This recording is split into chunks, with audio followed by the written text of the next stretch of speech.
Hey, lovely Geo students, it's Dr. Conklin. I wanted to do a really short video. Sorry, we have two videos. Let's do this now. Today, but we wanted to do a really short video reviewing reflections for you because we noticed some people were struggling with that. So, on the bottom of page 8, you actually have two pieces of graph paper.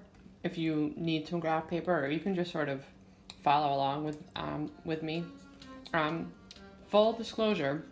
We did realize there are two kinds of questions we didn't cover notes that may, wink wink, be on the quiz.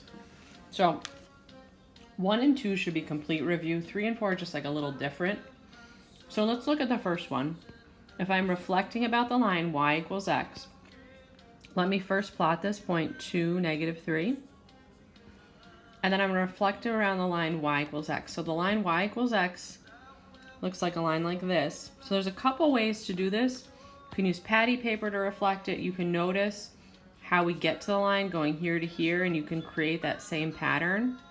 Oops, sorry, I went too far. Up 2/3, that would be the reflection. Or I think probably the easiest way to do this is just remember when you have the line y equals x, the y and x are flipped.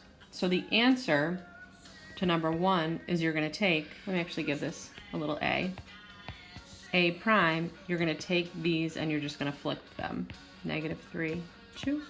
Oh, I have 9 points. Okay, so for number 2, we have a point here. I'll make this B. Let's do the same thing. We have -1, 4. Here's point B. We want to reflect that over the x-axis. So here's the x-axis. In order to do that, we're going to count 1, 2, 3, 4. It takes me 4 boxes to get to the x-axis. So to reflect it, I'm going to count 1, 2, 3, 4 down. So that's B prime. So B prime is going to be, the -1's going to stay and go down to -4. So the other way to do this is the rule. I keep the x the same, but I negate the 4.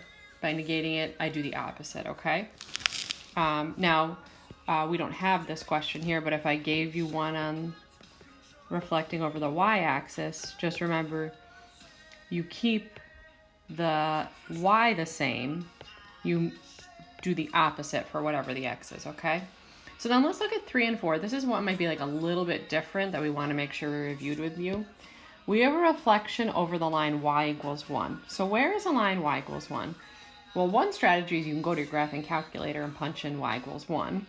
Or you could remember y equals 1 crosses the y-axis at 1. So I'm going to draw a line at y equals 1. And then let me plot this point. Oh, I didn't give any of these letters. Let's see. Let's do P. So I'm going to plot 5, -3. Here's P. So then I'm going to just sort of count. How many? 1, 2, 3, 4. It's 4 steps or 4 boxes to get to P. I'm going to reflect. 1, 2, 3, 4. So my new for choice for number 3 here, again, I just made these problems up for us to go over.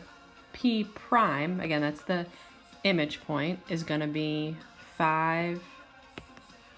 1, 2, 3, 5. Okay, now the other way we could ask this question, and again, you guys could leave this work on here. I'm just going to start fresh. Is we have a reflection over the line x equals -2. So where is x equals -2? Well, on the x-axis, oops, that's +2. Hello. Here's -2. I'm going to draw a vertical line so it cuts through the x-axis. Okay, so label that x equals -2. And then I'm going to plot this point. Oh, wait, hold on. I listed the wrong point. It should be 1, 4. Sorry, guys. I'm going to plot the point 1, 4, and I'll call that x. Okay, so how am I going to move that? 1, 2, 3. It's 3 away from the line. So then I'm going to go over to the left. 1, 2, 3. So this is x prime. Okay, so our answer here is x prime is going to be, let's see, 1, 2, -5, 4. Okay, so those are just some examples to prep you guys for the quiz. Again, just a reminder, all quizzes should be done during our class period, so make sure you're online ready to go on Thursday, and let us know if you have questions. Have a great day. Bye.